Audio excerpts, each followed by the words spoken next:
कोई भी काम छोटा बड़ा नहीं होता, लेकिन मेरी शेफ की नौकरी की सैलरी पूरे 80,000 युआन महीना थी। जब मैं अपने पिछले जन्म में शाही महल के शाही शेफ होने की सारी यादों के साथ एक टॉप अमीर परिवार दू परिवार के यहाँ हेड शेफ की नौकरी के लिए इंटरव्यू देने पहुंचा, तो उस परिवार के लोग जो आमतौर पर घर पर खाना तक नहीं खाते थे, उन्होंने गलती से मेरे हाथ का बनाया हुआ खाना चख लिया। उसके बाद उनके घर के रेस्टोरेंट में लोगों की भीड़ लगनी शुरू हो गई। दू परिवार के चेयरमैन का ज्यादातर समय दुनिया भर में बिजनेस ट्रिप पर ही गुजरता था। उन्होंने दुनिया के लगभग हर तरह के मशहूर खाने चख रखे थे, लेकिन मेरे हाथ का खाना खाने के बाद उन्होंने भी मान लिया कि फिर भी छोटे शी के हाथ के खाने जैसा स्वाद कहीं नहीं है। उन्होंने मेरी तारीफ करते हुए कहा कि इस लड़के का भविष्य बहुत शानदार है। वहीं दू मैडम, जिनका पूरा दिन बिजनेस पार्टियों में निकलता था, बोली कि चाहे कितने भी हेल्थ प्रोग्राम हो या कितने भी महंगे और खूबसूरत हेल्दी मील, हमारे छोटे शी के शाही हेल्थ और ब्यूटी वाले खाने के सामने सब बेकार हैं। मेरी सैलरी और बोनस लगातार बढ़ाए जाने लगे और साफ कह दिया गया कि कोई भी इसे हमसे छीनने की कोशिश मत करना। यहाँ तक कि परिवार के बड़े स्टार बेटे का पेट दर्द हुआ तो उसने नकली एक्सपर्ट की भी पोल खोल दी। अब वो किसी की झूठी बातों में आने वाला नहीं था। वो हैरान होकर बोला कि भाई, साधारण खाना भी इतना ज्यादा टेस्टी कैसे हो सकता है। फिर उसने कहा कि हमारे शी भाई को तो बहुत पहले ही स्टार बन जाना चाहिए था, ताकि हर कोई उन्हें जान सके। परिवार की स्पोर्ट्स स्टार छोटी बेटी भी मेरा पूरा साथ देने लगी। उसने कहा कि बिना किसी आर्टिफिशियल चीज के भी खाना इतना स्वादिष्ट हो सकता है। घर में देर रात के खाने के मामले में उनका कोई मुकाबला नहीं कर सकता। मैं हमेशा अपने शी भाई का साथ दूंगी। लेकिन इन सब के बीच परिवार की वो मशहूर वर्कहोलिक सीईओ भी थी। वो ऐसी ठंडी मिजाज वाली सीईओ थी जिसे बड़े बड़े मेल स्टार तक इंप्रेस नहीं कर पाते थे। लेकिन एक रात जब आसपास कोई नहीं था, उसने मुझे दीवार के पास रोक लिया और मेरी तरफ देखते हुए कहा, अच्छे से सुनो, शेफ बनना छोड़ दो, सीधे दू परिवार के घर के मालिक बन जाओ। दरअसल जब मैं पहली बार दू परिवार की रसोई में पहुंचा था, तो मुझसे पहले वाला कैंडिडेट कुछ ही देर पहले इंटरव्यू देकर गया था। रसोई में अभी भी उसके बनाए खाने की खुशबू बाकी थी। लैम्ब चॉप और चीज वाले झींगों की खुशबू पूरे किचन में फैली हुई थी।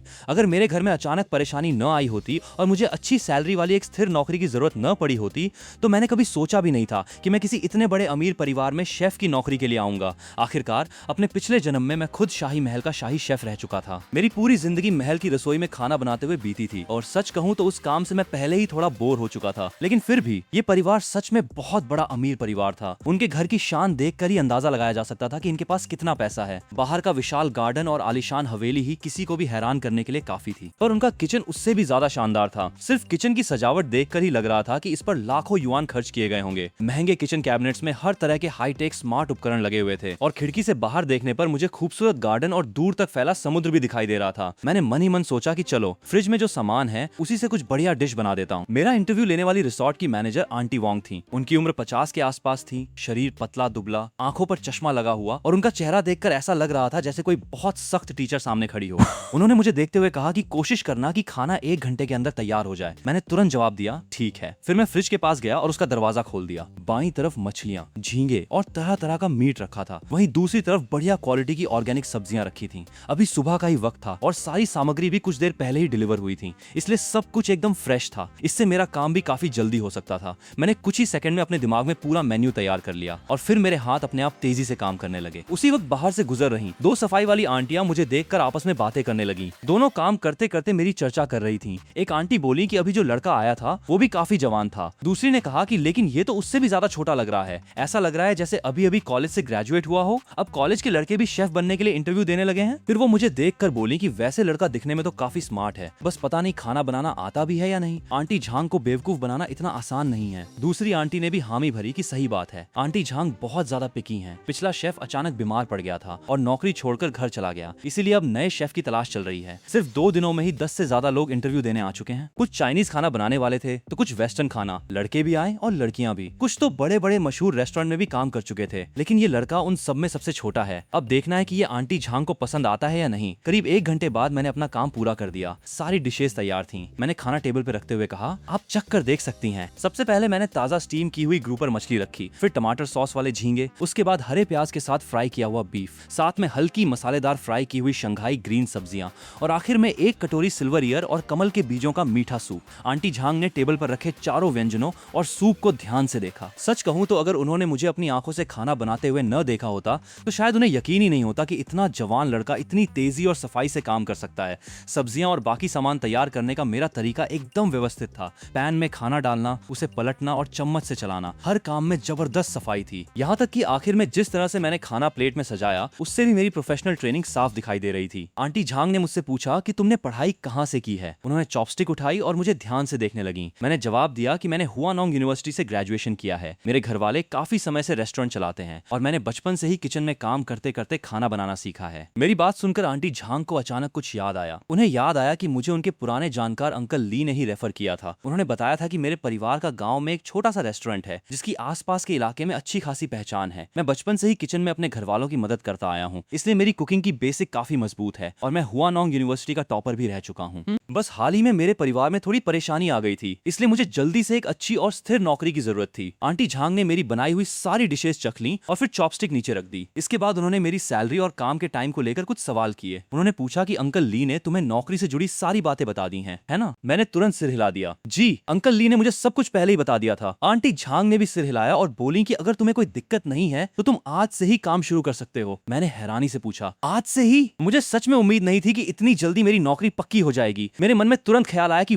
वाह, इस अमीर परिवार की काम करने की स्पीड तो कमाल की है। मैंने कहा, ठीक है, लेकिन मुझे पहले घर जाकर कुछ सामान लेके आना पड़ेगा, क्योंकि इस रिजॉर्ट में काम करने वाले शेफ को यहीं रहना था और हफ्ते में सिर्फ एक दिन छुट्टी मिलती थी, इसलिए मुझे घर जाकर कुछ कपड़े और जरूरी सामान पैक करना था। आंटी झांग भी काफी आसानी से मान गई और बोली कि ठीक है, बस रात के खाने से पहले वापस आ जाना। ये रिजॉर्ट पहाड़ की ढलान पर बना हुआ था। यहाँ से नीचे जाकर सबसे नजदीकी मेट्रो स्टेशन तक पहुंचने में करीब 20 मिनट लगते थे। जैसे ही मैं घर के गेट से बाहर निकला, मैंने तुरंत घर पर वीडियो कॉल कर दिया। कुछ ही बार घंटी बजने के बाद स्क्रीन पर मेरी दादी का चेहरा दिखाई दिया। अच्छा हुआ कि घर से निकलने से पहले मैंने दादी को स्मार्टफोन चलाना सिखा दिया था। मैंने जल्दी से पूछा, दादी, दादाजी की तबीयत इन 2 दिनों में कैसी है? दादी मुस्कुराते हुए बोली कि हम दोनों ठीक हैं। मैं तुम्हारे दादाजी का अच्छे से ध्यान रख रही हूँ। तुम बेकार में इतनी चिंता क्यों करते हो? दादी मुस्कुराई और कैमरा थोड़ा दूसरी तरफ कर दिया। स्क्रीन पर मैंने दादाजी को उस किराए के घर में पौधों को पानी देते देखा। मुझे देखते ही दादाजी ने ऊपर देखा, मुस्कुराए और हाथ हिलाया। उन्होंने कहा कि मेरी चिंता मत किया कर, अभी तो मैं एक बार में 2 कटोरी चावल खा जाता हूँ। फिर उन्होंने पूछा कि तुम दोनों भाई बहन कैसे हो? मैंने कहा, मेरी तरफ से आप बिल्कुल चिंता मत करना, हम भी ठीक हैं। हमारा छोटा सा स्टॉल भी अब धीरे धीरे अपनी लागत निकालने लगा है और आज तो मुझे एक नौकरी भी मिल गई है। मेरी एक बड़ी बहन भी है जो मुझसे 2 साल बड़ी है। उसका नाम शीलाइम है। जब मैं सिर्फ 1 साल का था तभी एक हादसे में मेरे पिता की मौत हो गई थी। उसके बाद मेरी माँ भी घर छोड़कर चली गई और फिर कभी वापस नहीं आई। इतने सालों तक मेरे दादा दादी ने गाँव के बाहर चलने वाली अपनी छोटी सी दुकान से हम दोनों भाई बहनों को पाल पोस कर बड़ा किया। मेरी बहन पढ़ाई में कुछ खास तेज नहीं थी, लेकिन मेहनत करने में उसने कभी कमी नहीं छोड़ी। बचपन से ही वो दादाजी के साथ रहकर खाना बनाना सीखती रही और बहुत कम उम्र में ही उसने किचन की जिम्मेदारियां संभालना शुरू कर दिया था। वहीं दूसरी तरफ मैंने अपने पिछले जन्म में एक बेहद अंधकार भरे पुराने राजवंश का दौर देखा था, इसलिए इस नए जमाने में दोबारा जन्म लेना मेरे लिए किसी किस्मत से कम नहीं था। मैं बस मन लगाकर पढ़ाई करना चाहता था और आखिरकार मेरी मेहनत रंग लाई और मेरा एडमिशन एक मशहूर यूनिवर्सिटी हुआनोंग यूनिवर्सिटी में हो गया। देखते ही देखते कॉलेज के 4 साल भी निकल गए। इस बीच हमारे छोटे से रेस्टोरेंट की भी आसपास के इलाके में अच्छी पहचान बन गई और अब मैं भी ग्रेजुएशन के बिल्कुल करीब पहुंच चुका था। मुझे लग रहा था कि आखिरकार दादा दादी अब आराम की जिंदगी जी पाएंगे। लेकिन तभी हमारे गांव में जमीन के अधिग्रहण और घर तोड़े जाने का नोटिस आ गया। हमारा गांव शहर जितना अमीर तो नहीं था, इसलिए ऐसा नहीं था कि हम रातों रात करोड़पति बन जाते, लेकिन गांव का घर और हमारा छोटा रेस्टोरेंट दोनों मिलाकर हमें ठीक ठाक मुआवजा मिलने वाला था। पूरे परिवार ने बैठकर फैसला किया कि एक बड़ा घर खरीदेंगे और किसी अच्छी जगह पर दोबारा अपना रेस्टोरेंट शुरू करेंगे। लेकिन किस्मत को शायद कुछ और ही मंजूर था। जैसे ही हम घर की पेमेंट करने वाले थे, मेरे शांत स्वभाव वाले फूफा जी अचानक पूरा मुआवजे का पैसा लेकर फरार हो गए। ये खबर सुनते ही दादाजी को इतना बड़ा झटका लगा कि वो वहीं बेहोश होकर गिर पड़े और उन्हें तुरंत अस्पताल ले जाना पड़ा। मैं अपनी ग्रेजुएशन सेरेमनी तक में शामिल नहीं हो पाया और सीधा घर वापस आ गया। किस्मत से दादाजी की हालत धीरे धीरे बेहतर होने लगी। तब जाकर मुझे और मेरी बहन को आगे की जिंदगी के बारे में सोचने का थोड़ा मौका मिला। फूफा जी के भागने के बाद हमने सबसे पहले पुलिस में शिकायत दर्ज कराई। गांव के पुलिस स्टेशन ने जांच की तो पता चला कि वो सबसे पहले रॉन्ग शहर की तरफ गया था, लेकिन कुछ ही समय बाद वो रॉन्ग शहर से विदेश भाग गया। मैं और मेरी बहन भी तुरंत रॉन्ग शहर पहुंच गए। दिन में हम अपना काम संभालते और रात को नाइट मार्केट में तेप्पान्याकी का स्टॉल लगाकर पैसे कमाते थे। साथ ही हम उस घटिया फूफा की खबर का इंतजार भी कर रहे थे। आखिर कोर्ट ने उसके बैंक अकाउंट पहले ही फ्रीज कर दिए थे,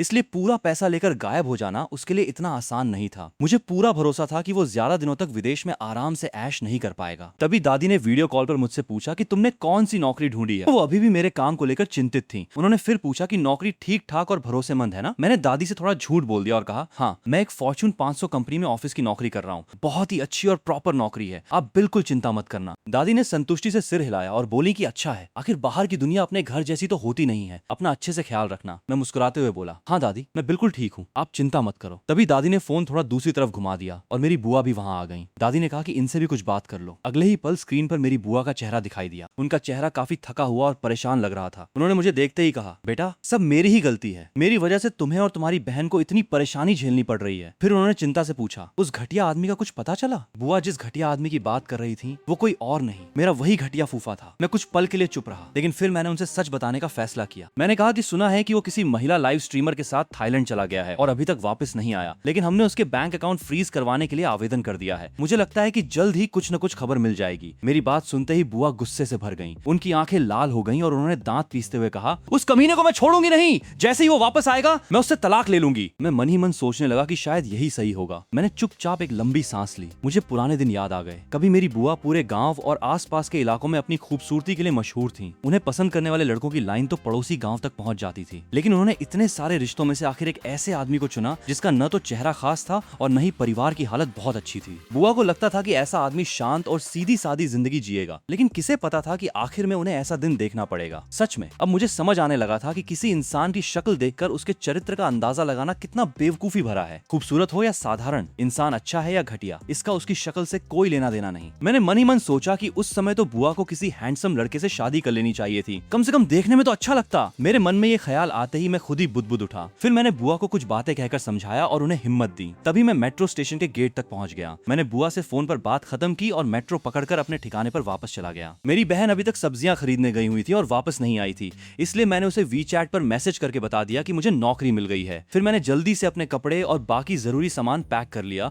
और दोबारा उस रिजॉर्ट की तरफ निकल पड़ा। आने जाने में ही करीब 3 घंटे लग गए। जब मैं उस आलीशान रिजॉर्ट में वापस पहुंचा तब तक वहां काम करने वाले बाकी लोग लंच कर चुके थे और आराम कर रहे थे। आंटी झांग ने सबको मेरा परिचय देते हुए कहा, ये नए शेफ हैं, छोटे शी, आगे से इनका अच्छे से ख्याल रखना। फिर आंटी झांग मुझे सब लोगों से मिलवाने लगी। जैसे ही हम मेन गेट से गार्डन की तरफ जाने लगे, रास्ते में मिलने वाली दोनों सफाई वाली आंटियों ने मुझे बड़े प्यार से नमस्ते किया। एक आंटी बोली, छोटे शी, लगता है तुम्हारे अंदर सच में काफी टैलेंट है। तुमने जो खाना बनाया था वो तो एकदम कमाल था। दूसरी आंटी भी तुरंत बोली, हाँ बिल्कुल, वो बीफ, मछली और झींगे, सब में स्वाद एकदम अंदर तक गया हुआ था। यहाँ तक कि साधारण सब्जियां भी तुमने इतनी स्वादिष्ट बनाई थी। सच में बहुत बढ़िया थी। इतनी कम उम्र में इतना अच्छा खाना बनाना कोई आसान बात नहीं है। तभी मुझे समझ आया कि आंटी झांग ने मेरे इंटरव्यू में बनाए हुए खाने को बाकी स्टाफ के लिए लंच में बांट दिया था। मैंने तुरंत विनम्रता से कहा, अरे नहीं नहीं, आप लोग ज्यादा तारीफ कर रहे हैं, बस आपकी मेहरबानी है। वैसे भी असली कमाल तो अच्छी क्वालिटी के सामान का है। और सच कहूँ तो मेरी बात गलत भी नहीं थी। आखिरकार दू परिवार इस पूरे शहर के टॉप अमीर परिवारों में से एक था। उनके पास फाइनेंस और टेक्नोलॉजी से लेकर कई बड़े बड़े बिजनेस थे और देश में उनका नाम काफी बड़ा था। उनके घर पर रोज जो खाना पकाने का सामान पहुंचता था उसकी क्वालिटी भी जाहिर है टॉप लेवल की होती थी। मेरा काम तो बस इतना था कि उन बेहतरीन चीजों के अंदर मौजूद असली स्वाद को सही तरीके से बाहर निकालना।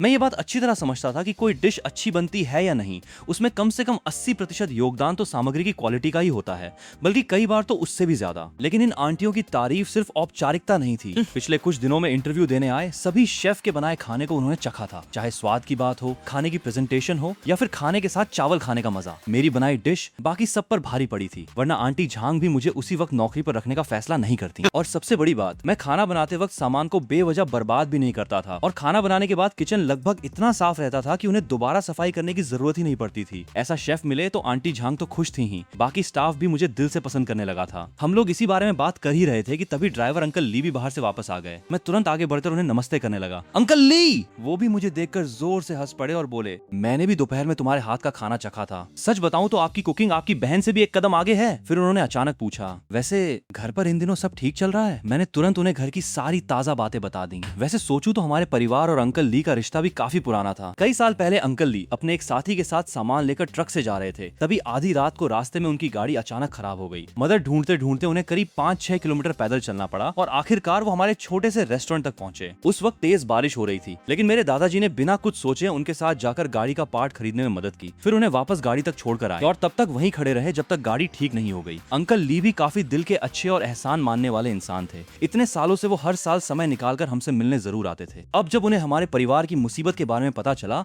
तो उन्होंने भी हमारी मदद करने और रास्ता निकालने में कोई कसर नहीं छोड़ी। सच कहूँ तो कुछ रिश्तेदारों से भी ज्यादा चिंता उन्हें हमारे परिवार की थी। उन्होंने राहत की सांस लेते हुए कहा, बस दादाजी ठीक हैं, यही सबसे बड़ी बात है। फिर वो मुझे समझाते हुए बोले, मैंने यहाँ के कुछ टैक्सी और ऑनलाइन कैब चलाने वाले जान पहचान के लोगों को भी बता दिया है। अगर तुम्हारे फूफा की कोई खबर मिलती है तो मैं तुरंत तुम्हें बता दूंगा। मैंने कहा, थैंक यू अंकल। उनसे बात खत्म करने के बाद मैं अपना सामान रखने के लिए स्टाफ हॉस्टल की तरफ चला गया। पहले जो शेफ यहाँ काम करता था वो 2 सफाई वाली आंटियों के साथ विला की मेन बिल्डिंग की पहली मंजिल पर रहता था, लेकिन अब उसकी जगह मैं आ चुका था। इसलिए आंटी झांग ने मुझे मेन गेट के पास बनी एक छोटी सी बिल्डिंग में कमरा दिया, जहाँ मेरे साथ सिक्योरिटी गार्ड और ड्राइवर भी रहते थे। अमीर परिवारों के स्टाफ क्वार्टर भी सच में अलग लेवल के होते हैं। मुझे एक प्राइवेट कमरा मिला था जिसमें एसी के साथ अलग बाथरूम भी था। खिड़की से बाहर देखने पर दूर तक फैले हरे भरे पहाड़ दिखाई देते थे। मैं कुछ देर खिड़की के पास खड़ा होकर उस नजारे को देखता रहा और मन ही मन सोचने लगा कि यार यहाँ रहना तो काफी आरामदायक है। ये सुविधा तो किसी ऑफिस में छोटे मोटे कर्मचारी की नौकरी से कहीं बेहतर है। रोज सुबह शाम जान निकालकर मेट्रो में धक्के खाने पड़ते हैं, ऊपर से ऑफिस में अलग राजनीति और लोगों की चालबाजियां झेलो। उससे तो यहाँ की शांत जिंदगी 1000 गुना बेहतर है। मैंने दू परिवार की तरफ से दिए गए कस्टम वर्किंग यूनिफॉर्म पहन लिए और फिर किचन की तरफ चल पड़ा। मैं अभी लिविंग रूम के पास ही पहुंचा था कि तभी एक रोल्स रॉयस धीरे धीरे मेन गेट से अंदर आई। धूप में उसकी गाड़ी की बॉडी हल्की सी चमक रही थी। गाड़ी से एक बेहद खूबसूरत और शालीन महिला बाहर निकली। मैंने उन्हें देखते ही पहचान लिया। ये कोई और नहीं बल्कि कभी मशहूर सिंगर रह चुकी दू मैडम थी। मैं आंटी झांग के साथ तुरंत आगे बढ़ा और उन्हें नमस्ते किया। आंटी झांग ने कहा, मैडम वापस आ गई हैं। मैडम, ये हमारे नए शेफ हैं, छोटे शी। मैंने झुक कर कहा, नमस्ते मैडम। दू मैडम ने मुझे ऊपर से नीचे तक ध्यान से देखा। उनके चेहरे पर हल्की सी हैरानी दिखाई दी। उन्होंने पूछा, इतनी कम उम्र? तुम्हारी उम्र कितनी है? मैंने तुरंत जवाब दिया, मैं 22 साल का हूँ। आंटी झांग ने मेरी तरफ से जानकारी देते हुए कहा, छोटे शी को अंकल ली ने रेकमेंड किया है। इसने इसी साल हुआनोंग यूनिवर्सिटी से ग्रेजुएशन किया है। मैंने खुद इसका खाना चख कर देखा है। वाकई इसकी कुकिंग काफी अच्छी है। दू मैडम को आंटी झांग की बात पर पूरा भरोसा था, इसलिए उन्होंने तुरंत सिर हिला दिया और बोली, अगर तुम्हें ठीक लगता है तो फिर मुझे भी कोई परेशानी नहीं है। मैं पहले ऊपर जाकर थोड़ा आराम करती हूँ। आज अपनी सहेली के घर 2 घंटे तक महाजोंग खेलती रही, कमर तक अकड़ गई है। इतना कहकर वो तीसरी मंजिल वाले अपने बेडरूम की तरफ जाने लगी, लेकिन कुछ कदम चलने के बाद वो अचानक रुक गई। उन्होंने पीछे मुड़कर कहा, हाँ एक बात और, अभी जियुआन का फोन आया था। उसे आज ऑफिस में ओवर टाइम करना है, इसलिए आज रात घर पर सिर्फ मैं ही रहूंगी। रात का खाना थोड़ा कम बनाना। दू मैडम के 2 बेटियां और एक बेटा था, और जिस जियुआन का उन्होंने जिक्र किया था वो उनकी सबसे बड़ी बेटी थी, यानी दू ग्रुप की मौजूदा सीईओ दू जियुआन। मैंने तुरंत जवाब दिया, जी मैडम। आज के डिनर के लिए मैंने मेन्यू तय किया। हर्ब फ्रेंच, लैम्ब चॉप, हल्के मसालों में फ्राई की हुई याम की स्लाइस, काले तिल और अखरोट का हेल्दी ड्रिंक, और साथ में खुशबूदार मल्टीग्रेन राइस। घड़ी में 6 बजने वाले थे और मेरी बनाई हुई पूरी डिनर की तैयारी भी आखिरकार पूरी हो गई। दू मैडम हमेशा अपनी हेल्थ को लेकर काफी कॉन्शियस रहती थी, इसलिए मैंने हर डिश के इंग्रेडिएंट्स और न्यूट्रिशन को ध्यान में रखकर काफी सोच समझकर पूरा मेन्यू तैयार किया था। मैंने मन ही मन सोचा कि स्वाद भी अच्छा है और खाना बैलेंस्ड भी है। उम्मीद है मैडम को पसंद आएगा। खाना स्वादिष्ट भी है और बैलेंस्ड भी, इसलिए मैंने मन ही मन सोचा कि शायद कोई दिक्कत नहीं होगी। बस पता नहीं मैडम को इसका स्वाद पसंद आएगा या नहीं। मैं खाना लेकर डाइनिंग टेबल की तरफ जा ही रहा था कि तभी मैंने देखा कि दू मैडम पूरी तरह तैयार होकर दोबारा ऊपर से नीचे आ रही थी। उन्होंने आंटी झांग से कहा कि आकिंग होंग सिटी से खास तौर पर उनसे मिलने आई है और बार बार बुला रही है,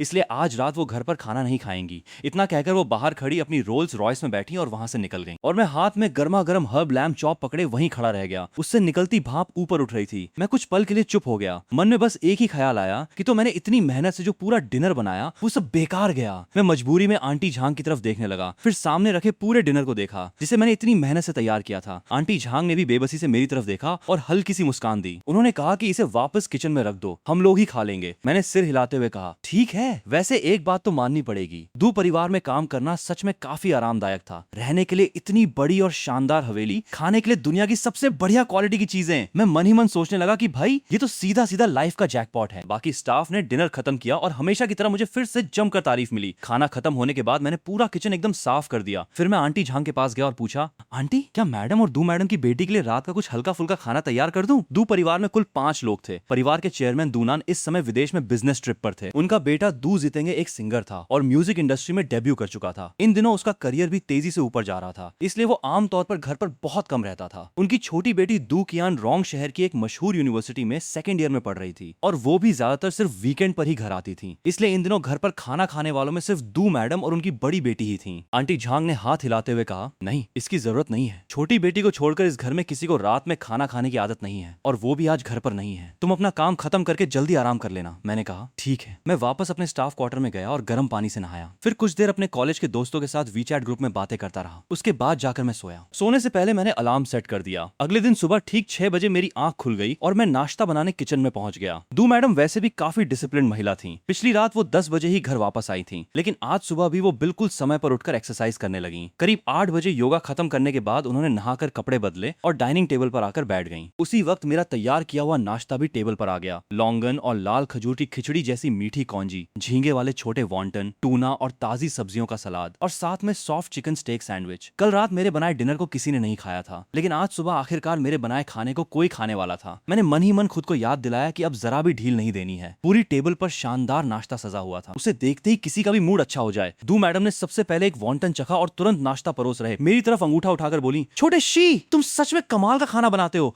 ये वॉन्टन तो एकदम फ्रेश और स्वादिष्ट है। मैंने मुस्कुराते हुए कहा, आपको पसंद आया, बस यही काफी है। मैं मुस्कुराकर अपनी जगह काम करता रहा। मेरी बात खत्म ही हुई थी कि सीढ़ियों से एक लंबा और सलीकेदार इंसान तेजी से नीचे आता दिखाई दिया। उसने एकदम फिटिंग वाला डार्क कलर का फॉर्मल बिजनेस सूट पहन रखा था, जिसकी वजह से उसकी लंबी और सीधी बॉडी और भी इंप्रेसिव लग रही थी। उसके चेहरे के नैन नक्श ऐसे थे जैसे किसी मूर्तिकार ने तराशे हों। उसकी पूरी पर्सनैलिटी देखकर ऐसा लग रहा था जैसे कोई बेहद पावरफुल इंसान सामने खड़ा हो। दू मैडम ने उसे देखते ही हाथ हिलाया और बोली, जियुआन, तुम बिल्कुल सही समय पर आए हो। जल्दी से आज का नाश्ता चखो, स्वाद बहुत अच्छा है। सामने खड़ा यही इंसान रोंग शहर का मशहूर यंग बिजनेस टैलेंट था, दू ग्रुप की सीईओ दू जियुआन। मैंने तुरंत सम्मान से कहा, गुड मॉर्निंग मैडम। उसने बस हल्का सा सिर हिलाकर मेरी बात का जवाब दिया। उसकी नजर एक पल के लिए भी मुझ पर नहीं रुकी। उसने सिर्फ अपनी माँ से कहा, मुझे फ्लाइट पकड़कर शेन शहर जाना है, इसलिए मैं आपके साथ नाश्ता नहीं कर पाऊंगी। इतना कहकर उसने आराम से अपनी शर्ट की कफ ठीक की और बिना रुके सीधे दरवाजे की तरफ बढ़ गई। दू मैडम ने मजबूरी में मेरी तरफ देखा और कहा, छोटे शी, इसके लिए कुछ सैंडविच पैक कर देना। मैंने तुरंत कहा, जी मैडम, और जल्दी से किचन में जाकर सैंडविच पैक करने लगा। जब मैं सैंडविच पैक करके वापस बाहर आया, तब तक दू जियुआन गाड़ी में बैठने के लिए आंगन तक पहुंच चुकी थी। मैंने जल्दी से आवाज लगाई, दू मैडम, आपके सैंडविच। मैं जल्दी से गाड़ी के पास पहुंचा। दू जियुआन पीछे वाली सीट पर बैठी थी। उन्होंने मेरी तरफ हाथ बढ़ाया और मेरे दिए हुए बैग को ले लिया, फिर हल्के से सिर हिलाकर बोली, थैंक यू। गाड़ी के अंदर रोशनी थोड़ी कम थी, इसलिए मुझे बस उनकी साफ सुथरी जॉलाइन और लंबी गोरी उंगलियां ही नजर आईं। उनकी आवाज शांत, थोड़ी भारी और बेहद कंपोज्ड थी। मैं मनी मन सोचने लगा कि अगर ये फिल्म या एंटरटेनमेंट इंडस्ट्री में चली जाएं, तो आराम से टॉप स्टार बन सकती हैं। मैंने मुस्कुराकर कहा, कोई बात नहीं। गाड़ी का दरवाजा बंद हुआ और काली लग्जरी कार धीरे धीरे गेट से बाहर निकल गई। दू जियुआन ने ड्राइवर अंकल ली से कहा, पहले ऑफिस चलिए, वहां से एक व्यक्ति को लेना है, उसके बाद सीधे एयरपोर्ट चलेंगे। शांत गाड़ी के अंदर उनकी आवाज बहुत हल्की सुनाई दे रही थी। उन्होंने मेरा दिया हुआ सैंडविच बैग एक तरफ रख दिया, फिर अपना फोन निकाला और उसमें मौजूद एक फाइल खोलकर देखने लगी। अंकल ली ने जवाब दिया, ठीक है, और दोनों हाथों से स्टीयरिंग को मजबूती से पकड़कर गाड़ी चलाते रहे। कुछ ही देर में पीछे की सीट से सैंडविच की जबरदस्त खुशबू पूरे कार में फैलने लगी। अंकल ली का मन हुआ कि दू जियुआन को बोले कि नाश्ता गर्म है, अभी खा लें, लेकिन रियर व्यू मिरर में उन्होंने देखा कि वो पूरी तरह फोन में डूबी हुई थी, इसलिए अंकल ली ने कुछ कहना ठीक नहीं समझा। वो दू परिवार के साथ पिछले 16 सालों से काम कर रहे थे। उन्होंने दू जियुआन को एक छोटी लड़की से आज की कॉन्फिडेंट और केपेबल सीईओ बनते हुए अपनी आंखों से देखा था, इसलिए वो उनके स्वभाव को अच्छी तरह समझते थे। शांत, विनम्र और कंपोज्ड, लेकिन अपने फैसलों को लेकर बेहद मजबूत। करीब 20 मिनट बाद गाड़ी शहर के बीचों बीच बने दू ग्रुप के ऑफिस के नीचे जाकर रुकी। तभी दू जियुआन की ही उम्र की एक महिला आकर गाड़ी में बैठ गई। उसने काले फ्रेम वाला चश्मा लगा रखा था, चेहरा साफ और गोरा था। ये दू जियुआन की पर्सनल असिस्टेंट मेई लियांगशिन थी। उसने बैठते ही कहा, गुड मॉर्निंग। ओहो, हमारी मेहनती सीईओ मैडम। मेई लियांगशिन और दू जियुआन कॉलेज के समय से एक दूसरे को जानती थी। ऑफिस में दोनों के बीच बॉस और असिस्टेंट का रिश्ता था, लेकिन पर्सनली दोनों काफी अच्छी दोस्त थीं, इसलिए मेई लियांगशिन उनसे काफी कैजुअल होकर बात करती थी। पिछले कुछ दिनों से नया प्रोजेक्ट शुरू होने की वजह से दोनों का काम बहुत ज्यादा बढ़ गया था। पिछली रात भी मेई उनके साथ रात 10 बजे से ज्यादा देर तक ऑफिस में बैठकर काम करती रही थी और आज सुबह फिर फ्लाइट पकड़कर मीटिंग के लिए जाना था, इसलिए वो थोड़ा शिकायत किए बिना रह नहीं पाई। लेकिन दू जियुआन को इससे कोई फर्क नहीं पड़ा। उन्होंने बस कहा, गुड मॉर्निंग, फिर तुरंत पूछा, फाइनेंस डिपार्टमेंट का बजट मैंने अभी देखा है, प्रोजेक्ट डिपार्टमेंट की इक्विपमेंट रिपोर्ट ठीक कर दी गई? मेई लियांगशिन ने जवाब दिया, हाँ, 5 मिनट पहले ही कंफर्म किया है। उसने फोन में जल्दी जल्दी कुछ किया और फिर बोली, अब कोई प्रॉब्लम नहीं है, मैं इसे अच्छे से ऑर्गेनाइज करके आपको दोबारा भेज देती हूँ, आप एक बार फिर देख लेना। उसकी बात खत्म होते ही दू जियुआन के फोन पर फाइल रिसीव होने की नोटिफिकेशन आ गई। उन्होंने तुरंत फाइल खोलकर देखना शुरू कर दिया। तभी मेई लियांगशिन ने अचानक सूंघते हुए पूछा, ये इतनी अच्छी खुशबू किस चीज की आ रही है? क्या तुम नाश्ता लेकर आई हो? दू जियुआन ने अपने पास रखा बैग उठाया और कहा, सैंडविच। मेई लियांगशिन की आंखें चमक उठी, सच में? फिर तो मैं मना नहीं करूंगी। उसने थोड़ा दुखी चेहरा बनाकर कहा, कल ऑफिस से घर जाने के बाद भी मुझे 2 घंटे और काम करना पड़ा और आज सुबह ऑफिस आते ही लगातार 3 फाइलें देखनी पड़ी। मेरे पास नाश्ता करने तक का टाइम नहीं था। दू जियुआन ने उसे शांत करते हुए कहा, ठीक है, पहले नाश्ता कर लो, काफी मेहनत कर रही हो। फिर मुस्कुराकर बोली, प्रोजेक्ट खत्म होने के बाद मैं तुम्हें 2 दिन की छुट्टी दिलवा दूंगी। बैग में कुल 2 सैंडविच थे। दू जियुआन ने बात करते करते एक सैंडविच उसे पकड़ा दिया और फिर अपना ध्यान वापस रिपोर्ट पर लगा लिया। उन्हें बिल्कुल अंदाजा नहीं था कि सामने बैठी मेई लियांगशिन की आंखें खुशी से चमक रही थीं। उसने सैंडविच का एक निवाला लेते ही पूछा, ये सैंडविच कहाँ से खरीदा? यार, ये तो हद से ज्यादा टेस्टी है। इसका चिकन और अंडा बिल्कुल मेरे पसंद के हिसाब से बना है और ये सैल्मन सॉस, वाह, कमाल है। दू जियुआन ने कैजुअली जवाब दिया, मेरी माँ ने बनवाया है। इतना कहकर वो फिर फोन की स्क्रीन देखने लगी। कुछ ही देर में उन्होंने पूरी रिपोर्ट पढ़ ली और बोली, वाकई इसमें कोई बड़ी समस्या नहीं है। वहीं आगे वाली सीट पर मेई लियांगशिन अपना पूरा सैंडविच खत्म कर चुकी थी। उसने संतुष्ट होकर कहा, यार, बहुत समय बाद इतना अच्छा सैंडविच खाने को मिला है। लेकिन उसका मन अभी भी नहीं भरा था। उसने तुरंत पूछा, और है क्या? दू जियुआन ने बैग उठाकर देखा और कहा,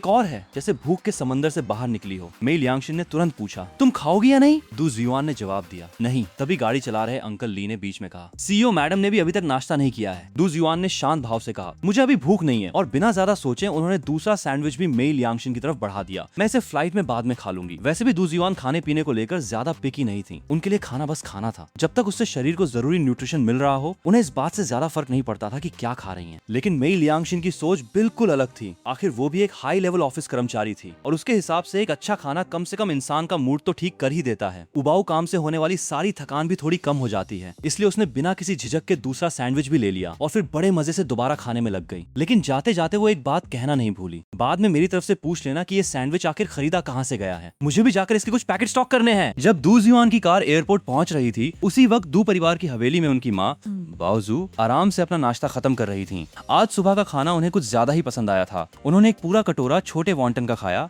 आधा सैंडविच और एक प्लेट सलाद भी साफ कर दिया। तभी जाकर वो संतुष्ट होकर टेबल से उठी। वैसे भी एक अमीर घर की मैडम की लाइफ काफी पैक्ड होती है। आज उनके शेड्यूल में एक चैरिटी इवेंट और कुछ खास दोस्तों के साथ मीटअप भी था। थोड़ी ही देर में घर के मैनेजर द्वारा अरेंज की गई असिस्टेंट भी समय पर पहुंच गई। करीब 1 घंटे तक तैयार होने के बाद बाओ मैडम एकदम फ्रेश और एनर्जेटिक होकर घर से निकलने के लिए तैयार थीं। गाड़ी में बैठने से पहले उन्होंने मेरी तरफ देखा, छोटे शी, आज दोपहर कियान वापस कॉलेज से घर आएगी, उसके लिए ढंग का खाना तैयार करना। उसे बाहर का वो उल्टा सीधा जंक फूड और डिलीवरी वाला खाना मत खिलाना। मैंने तुरंत सिर हिलाकर कहा, जी मैडम, समझ गया। आज दोपहर दू परिवार की छोटी बेटी घर आने वाली थी। मैंने एक नजर फ्रिज की तरफ डाली। कल का बचा हुआ मीट और बाकी सब्जियां अभी पूरी तरह खत्म नहीं हुई थीं और ऊपर से अभी अभी नई फ्रेश इंग्रेडिएंट्स की डिलीवरी भी आ गई थी। मैं सोच ही रहा था कि आखिर इतने सारे सामान को कैसे मैनेज करूं, लेकिन अब कम से कम घर में कोई खाना खाने वाला तो था। इससे इंग्रेडिएंट्स भी वेस्ट नहीं होंगे। शाम होते होते दू कियान अपनी पोस्ट चलाकर घर में दाखिल हुई। 20 साल के आसपास की कियान शहर की जानी मानी आइस हॉकी प्लेयर थी। उसकी हाइट करीब 6 फीट से भी ज्यादा थी। छोटे और नीटली स्टाइल बाल, बड़ी बड़ी चमकदार आंखें और मुस्कुराने पर गालों में पड़ने वाले क्यूट डिंपल्स, पूरी तरह एक स्पॉटी ब्यूटी थी। कार को गैरेज में पार्क करने के बाद वो लंबे कदमों से सीधे लिविंग रूम में चली आई और आंटी झांग को बिल्कुल अपने घर के इंसान की तरह कैजुअली बोली, मैं वापस आ गई।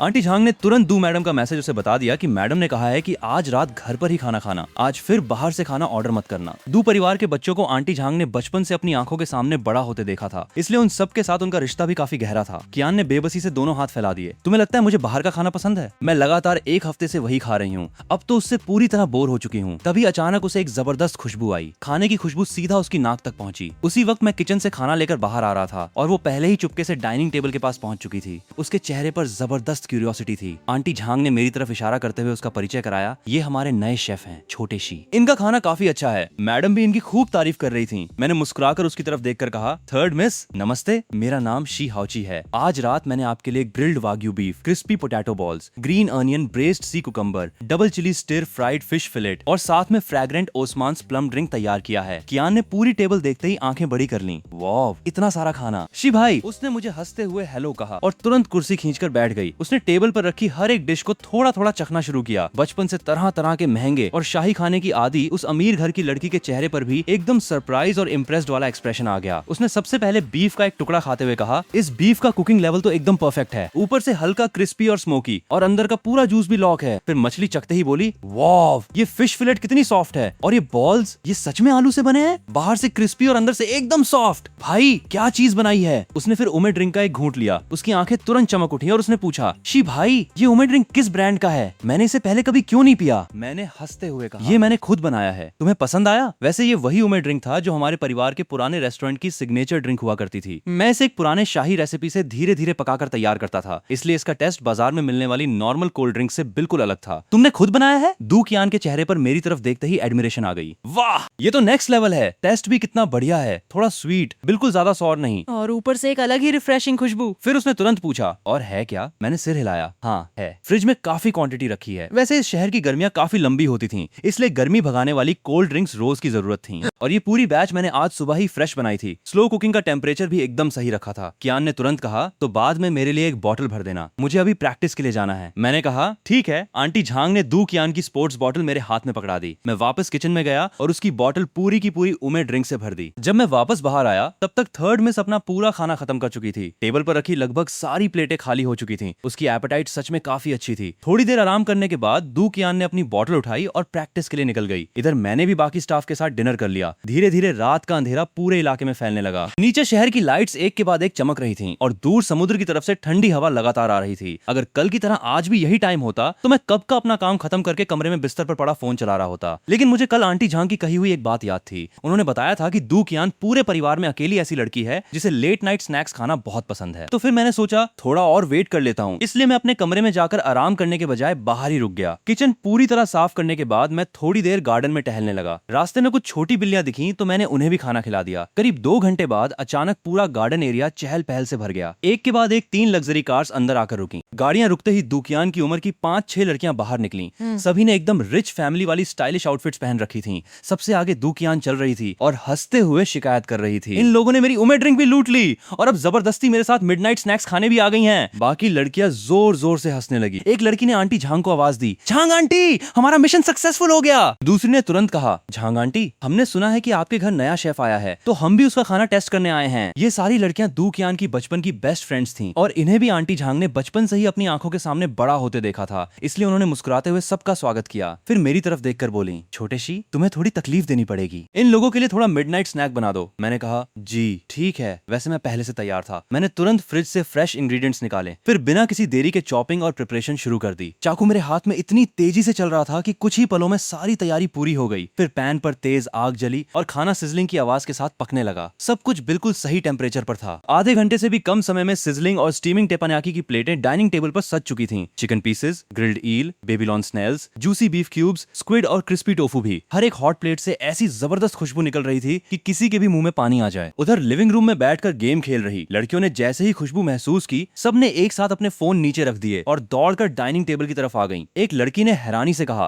वाव ये तो किसी प्रोफेशनल रेस्टोरेंट जैसा लग रहा है। उनमें से एक लड़की ने तुरंत खाना उठाया, वहीं बेसबॉल जैकेट पहनी। दूसरी लड़की ने बिना इंतजार किए एक बाइट ले लिया। उसने खाते ही कहा, आज यहाँ आना पूरी तरह वर्थ इट था। ये ईल तो कमाल है और ये बीफ भी जबरदस्त है, ये चिकन भी, वाव इसकी खुशबू ही इतनी जबरदस्त है। भाई क्या खाना बनाया है। पहले ही एक बार खाना खा चुकी दू कियान शुरू में अपना गेम छोड़ने को तैयार नहीं थी, लेकिन जब उसने सबको इतना ज्यादा तारीफ करते सुना, आखिरकार उसने फोन एक तरफ फेंक दिया और भीड़ में आकर शामिल हो गई। उसने आते ही कहा, मेरे लिए भी थोड़ा बचाना। तभी मैं फ्रेश बना हुआ टेपनयाकी प्रॉन्स लेकर टेबल पर पहुंचा। दू कियान ने मुझे देखते ही थम्स अप कर दिया। ये बीफ तो अभी वाले बीफ से बिल्कुल अलग टेस्ट दे रहा है। फिर वो एक्साइटेड होकर बोली, शी भाई तुम सच में बहुत ज्यादा टैलेंटेड हो। वहीं लंबे कद वाली घुंघराले बालों की लड़की भी तुरंत मेरी तारीफ करने लगी। भाई लुक्स भी इतने अच्छे और खाना बनाने का टैलेंट भी इतना जबरदस्त। मैंने बस हल्की सी स्माइल दी। आप लोगों को पसंद आया, यही मेरे लिए काफी है। मेरी बात खत्म होते ही लाल बालों वाली एक लड़की ने अचानक पूछा, लेकिन एक बात है, इसका टेस्ट हाल ही में वायरल हुई उस स्ट्रीट टेपनयाकी स्टॉल जैसा क्यों लग रहा है। मैंने उसकी तरफ देखा। तुम लोअर रिवर स्ट्रीट के चौराहे वाली शूजी टेपनयाकी की बात कर रही हो? वो तुरंत बोली, हाँ हाँ वही वाली। लाल बालों वाली लड़की ने मेरी तरफ गौर से देखा। भाई आप भी वहाँ खाना खाने गए हो क्या? मैंने मुस्कुराते हुए सिर हिलाया। सिर्फ खाना ही नहीं खाया, वो दुकान हमारे परिवार की है, यहाँ तक कि उसकी सिग्नेचर हनी सॉस भी मैं खुद तैयार करता हूँ। आखिर मेरी 2 जिंदगियों की कुकिंग एक्सपीरियंस यूं ही थोड़ी मिली थी। इतने सालों से हमारे फैमिली रेस्टोरेंट में कौन सी डिश कैसे बनेगी और उसमें कौन से इंग्रेडिएंट्स इस्तेमाल होंगे, उसका फाइनल डिसीजन ज्यादातर मैं ही लेता था। मेरी बड़ी बहन भी बचपन से मेरी कुकिंग स्किल्स की बहुत रिस्पेक्ट करती थी और मेरी सलाह को हमेशा सीरियसली लेती थी। इसी वजह से हमारे रेस्टोरेंट का टेस्ट और रेपुटेशन इतने सालों से स्टेबल था। भले ही इस समय होम टाउन वाला रेस्टोरेंट टेम्पररी बंद था, लेकिन रॉन्ग सिटी में हमने स्ट्रीट स्टॉल शुरू किया तो वहां भी कस्टमर्स की लाइन लग गई। स्टॉल खुले अभी 1 महीना भी पूरा नहीं हुआ था, लेकिन तब तक हमें ढेरों अच्छे रिव्यूज मिल चुके थे। लाल बालों वाली लड़की ने अचानक एक्साइटेड होकर कहा, ओह तो वो तुम्हारे फैमिली का रेस्टोरेंट है? उसकी आंखें चमक उठी। मैं जब भी वहां जाती हूँ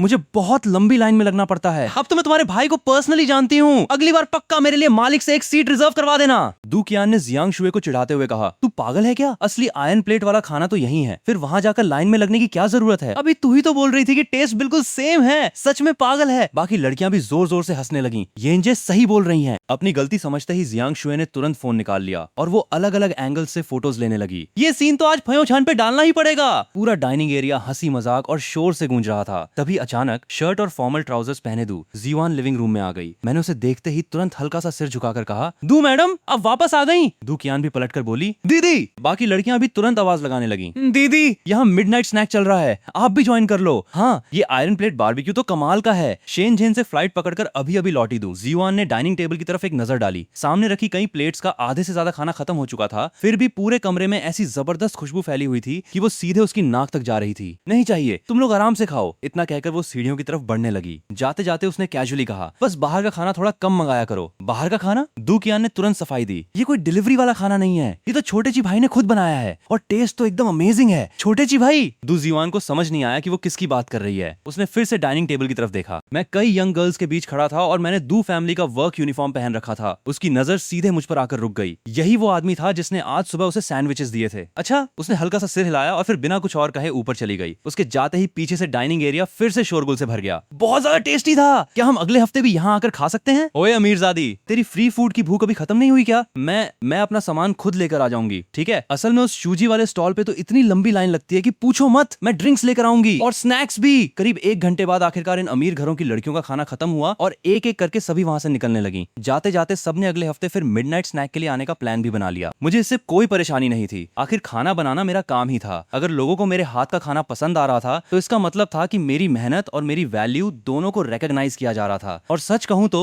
किसी के लिए इतना जरूरी महसूस होना मुझे भी अच्छा लग रहा था। उधर वोंग आंटी और सुन आंटी डाइनिंग एरिया साफ करने लगी और मैं किचन की सफाई में लग गया। मैं काम में बिजी ही था कि पीछे से अचानक आवाज आई, कुछ खाने को बचा है? मैं तुरंत पलट कर देखने लगा। सामने वही दू मैडम खड़ी थी जिन्होंने कुछ देर पहले मिडनाइट स्नैक खाने से मना कर दिया था। मैंने कहा, हाँ, फिश स्लाइस पॉरेज बचा है, आप थोड़ा ट्राई करेंगी? ये पॉरेज असल में दू कियान और उसकी फ्रेंड्स के लिए बनाया गया था। अभी भी 2 बोल्स बचे हुए थे। अगर दू जियान थोड़ी देर और करती तो शायद मैं उसे भी खत्म कर देता। वैसे भी रात के 10 बजने वाले थे और अमीर परिवारों में आमतौर पर बचा हुआ खाना अगले दिन के लिए नहीं रखा जाता था। दू जियान ने हल्का सा सिर हिलाया, एक बोल दे दो, इतना कहकर उसने किचन के अंदर चारों तरफ नजर दौड़ाई जैसे वो कुछ ढूंढ रही हो। मैंने मन ही मन सोचा, कहीं ये अभी वाला टेपन्याकी तो नहीं ढूंढ रही? वो तो उन लड़कियों ने कब का साफ कर दिया। फिर मैंने खुद ही पूछ लिया, अगर आप चाहें तो मैं आपके लिए कुछ और डिशेस भी बना दूं? दू जियान ने हल्की आवाज में कहा, ज्यादा मेहनत मत करना। मैंने मुस्कुराकर जवाब दिया, कोई परेशानी नहीं, बस थोड़ी देर में तैयार हो जाएगा। सबसे पहले मैंने फिश स्लाइस पॉरेज एक बोल में निकाला और फिर उसे डाइनिंग टेबल पे रख दिया। दू जियान भी सामने बैठ गई। गर्मा गर्म पॉरेज से भाप ऊपर उठ रही थी। मैं पास खड़ा था, इसलिए उसकी फ्रेश और डिलीशियस खुशबू मुझे भी साफ महसूस हो रही थी। दू जियान के चेहरे पर हल्का सा बदलाव आया। ऐसा लग रहा था जैसे उस खुशबू ने उसकी भूख जगा दी हो। वैसे उसे नॉर्मली रात में कुछ खाने की आदत नहीं थी। आज फ्लाइट में भी उसने खाना खा लिया था। ऊपर जाकर शावर लेने के बाद उसका प्लान था कि वापस आकर बाकी फाइल्स का काम पूरा करेगी, लेकिन उसे क्या पता था कि नीचे बने टेपन्याकी की खुशबू सीढ़ियों से होती हुई सीधे ऊपर उसके कमरे तक पहुंच जाएगी। उस वक्त मैं किचन में खड़ा होकर लगातार खाना स्टर फ्राई कर रहा था। चारों तरफ बस तेल के सिजलिंग की आवाज गूंज रही थी। मुझे भी उम्मीद नहीं थी कि खाने की खुशबू इतनी दूर तक पहुंच जाएगी। इस वक्त पॉरेज बिल्कुल भी ज्यादा गर्म नहीं था, उसका टेम्परेचर एकदम परफेक्ट था। दू जियान ने 1 चम्मच टेस्ट किया। मैंने साइड से देखा तो उसके हाथ की मूवमेंट एक पल के लिए रुक गई। देखकर लग रहा था कि टेस्ट बिल्कुल सही बैठा है। चावल की खुशबू फिश की फ्रेश महक के साथ धीरे धीरे फैल रही थी। चावल के दाने सॉफ्ट भी थे और हल्के चूई भी। फिश स्लाइसेस पतली और बिल्कुल बोनलेस थीं। हर बाइट में अलग अलग फ्लेवर्स की अच्छी लेयरिंग महसूस हो रही थी। हल्के सॉल्टी और फ्रेश टेस्ट के साथ एक रिच और मेलो फ्लेवर भी आ रहा था। उसके पहले पिए हुए पॉरेज से ये सच में काफी अलग था। वो अभी आराम से पॉरेज का स्वाद ले ही रही थी कि कुछ ही दूरी पर किचन से अचानक तेज सिजलिंग की आवाज आई। गरम तेल के इंग्रेडिएंट्स पर पड़ते ही एकदम क्रिस्प आवाज निकली। मैंने तुरंत फ्लेम को कंट्रोल किया और फिर खाना प्लेट में नीटली सजाया। गरम खाने से उठती खुशबू भी स्टीम के साथ ऊपर उठने लगी और देखते ही देखते पूरे कमरे में फैल गई। थोड़ी देर बाद मैं 3 प्लेट्स लेकर दू जियान के सामने पहुंचा। पहली थी मिक्स्ड हक्साई सलाद, दूसरी स्पाइसी क्रैब और तीसरी सोएजी यानी ड्रंकन चिकन। मैंने प्लेट्स उसके सामने रखते हुए पूछा, आप बताइए, टेस्ट आपके हिसाब से ठीक है? दू जियान के चेहरे पर हल्की सी हैरानी दिखाई दी। ये सब अभी अभी बनाया है? उसे बैठे हुए मुश्किल से 10 मिनट ही हुए थे और इतने कम समय में मैं 3 डिशेस उसके सामने ले आया था। मैंने मुस्कुराकर कहा, ड्रंकन चिकन और क्रैब मैंने दिन में ही मैरिनेट करके रख दिए थे और कैबेज सलाद अभी फ्रेश बनाया है। पता नहीं आपके टेस्ट के हिसाब से है या नहीं। वैसे चिकन और क्रैब दोनों कल रात के बचे हुए इंग्रेडिएंट्स थे। मैंने मन ही मन सोचा था कि खाना बर्बाद नहीं होना चाहिए, इसलिए आज मैंने उन्हें दोबारा अच्छे से प्रोसेस करके नई डिशेस बना दी। इस तरह इंग्रेडिएंट्स का पूरा इस्तेमाल भी हो गया। अच्छा ऐसा है? दू जियान ने चॉपस्टिक्स उठाकर खाना शुरू किया। मैं वहीं एक तरफ खड़ा होकर उसके रिएक्शन को ध्यान से देखने लगा। ड्रंकन चिकन की स्किन चुई और रिफ्रेशिंग थी। हल्के सॉल्टी और फ्रेश टेस्ट के साथ उसमें शराब की बहुत सब्टल खुशबू भी थी। खाते ही काफी स्मूथ और कंफर्टेबल टेस्ट आता था। लेकिन क्रैब वाली डिश तो उससे भी ज्यादा इंप्रेसिव थी। क्रैब मीट फर्म और जूसी था। क्रैब रो भी काफी रिच था। उसमें जरा सी भी फिशी स्मेल नहीं थी, बल्कि उसका फ्रेश सी फूड फ्लेवर दूसरे कुकिंग मेथड से भी ज्यादा उभर कर आ रहा था। वहीं कोल्ड कैबेज सलाद का टेस्ट भी लेयर्स में खुल रहा था। इन सभी फ्लेवर्स के बारे में मुझे पहले से पता था। जैसा मैंने सोचा था। कुछ बाइट्स लेने के बाद उसने नजर उठाकर पूछा, इसमें क्या डाला है? मैंने तुरंत जवाब दिया, थोड़ा सा सेसमी पेस्ट और सिचुआन पेपर ऑयल। ये नॉर्दर्न चाइनीज स्टाइल है। मैं उसके चेहरे के एक्सप्रेशंस ध्यान से देख रहा था, इसलिए मेरी आवाज भी बिल्कुल स्टेडी थी। आपको कैसा लगा? आखिर एक शेफ के लिए कस्टमर का फीडबैक सबसे इंपॉर्टेंट होता है। जब मैंने यहाँ काम काम शुरू किया था तब झांग आंटी ने बताया था कि दू मैडम को खाने के टेस्ट को लेकर कोई खास प्रेफरेंस नहीं है, फिर भी मुझे उनके टेस्ट को समझने के लिए ध्यान देना ही था। दू जिवान ने हल्की आवाज में कहा, अच्छा है, पहले बीजिंग में मैंने ये डिश खाई थी लेकिन उसका फ्लेवर थोड़ा ज्यादा स्ट्रॉन्ग था, तुम्हारा वर्जन मेरे टेस्ट के ज्यादा करीब है। ये सुनते ही मेरे मन को थोड़ी राहत मिली। तब ठीक है, लगता है मेरा अंदाजा गलत नहीं था। दू परिवार में सिर्फ चेयरमैन दूनान ही असली नॉर्दर्न बैकग्राउंड से थे, जबकि दू मैडम और उनके बच्चे साउथ में पले बढ़े थे, इसलिए उनका टेस्ट नेचुरली थोड़ा हल्का था। मैंने पहले ही सोच लिया था कि सेसमी पेस्ट और सिचुआन पेपर ऑयल दोनों कम मात्रा में रखूंगा और मेरा फैसला सही निकला। वैसे एक बात अलग है, मैंने मन ही मन सोचा ये दू मैडम सच में काफी खूबसूरत हैं। इस वक्त उन्होंने अपना फॉर्मल सूट बदलकर कंफर्टेबल होम क्लोथ्स पहन रखे थे। दिन के समय वाली कोल्ड और इंटिमिडेटिंग फीमेल सीईओ की जगह अब उनका पूरा पर्सनैलिटी काफी सॉफ्ट लग रहा था। अभी अभी शॉवर लेने के कारण उनके बाल फ्लफी और फ्रेश दिख रहे थे। पूरा लुक ऐसा था जैसे किसी एंटरटेनमेंट इंडस्ट्री की टॉप सेलिब्रिटी का हो। सच में दू चेयरमैन के जीन्स काफी स्ट्रॉन्ग थे।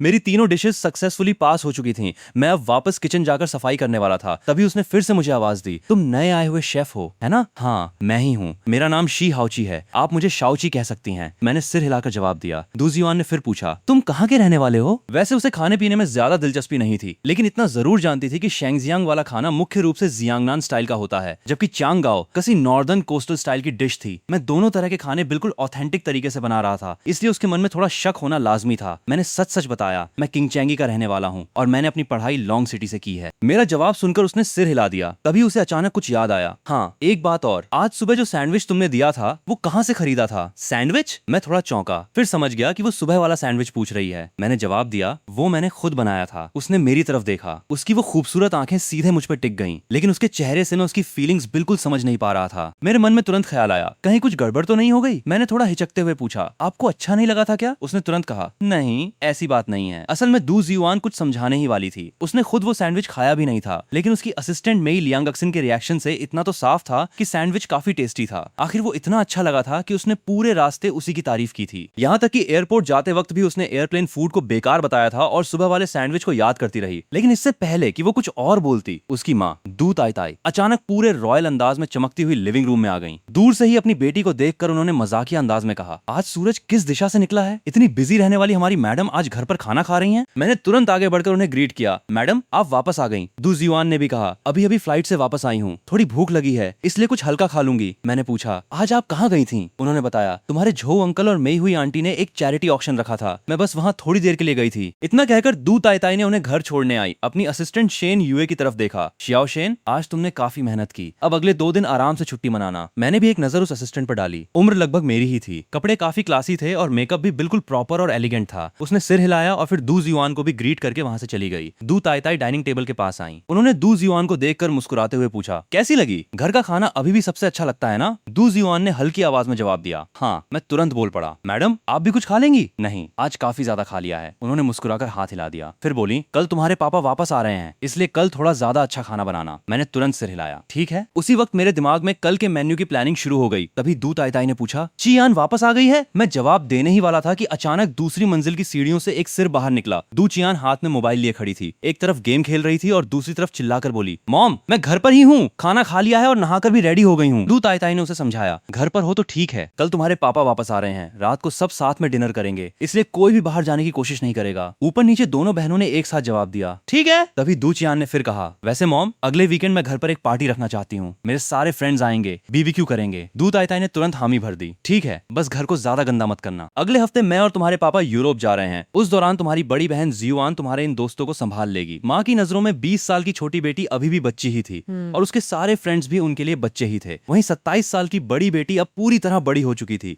इसलिए पेरेंट्स के घर पर न होने पर घर की जिम्मेदारी संभालना उसी का काम था। दू जियुआन ने भी बिना किसी शिकायत के सिर हिलाकर हामी भर दी। तभी दू ताई ताई ने छोटी बेटी की तरफ देखकर फिर पूछा, वैसे आने वाले सारे फ्रेंड्स लड़कियां ही हैं? कोई लड़का भी आ रहा है क्या? अब थोड़ा बहुत लड़कों के साथ घुलना मिलना भी सीखो, अपनी बहन की तरह मत बन जाना जो इतनी बड़ी होकर भी सिंगल है। मैं पास ही खड़ा सब सुन रहा था। मन में तुरंत ख्याल आया, 27 की उम्र को कौन बड़ी उम्र बोलता है? अभी तो वो काफी यंग है। लेकिन इससे पहले कि दू जियुआन अपनी तरफ से कुछ बोल पाती, बाओ मैडम बड़े आराम से सीढ़ियां चढ़कर ऊपर चली गईं। रात करीब 10:30 बजे डिनर खत्म हुआ। दू प्रेसिडेंट अपने कमरे में चली गईं और कुछ ही देर में फर्स्ट फ्लोर का पूरा लिविंग और डाइनिंग एरिया फिर से शांत हो गया।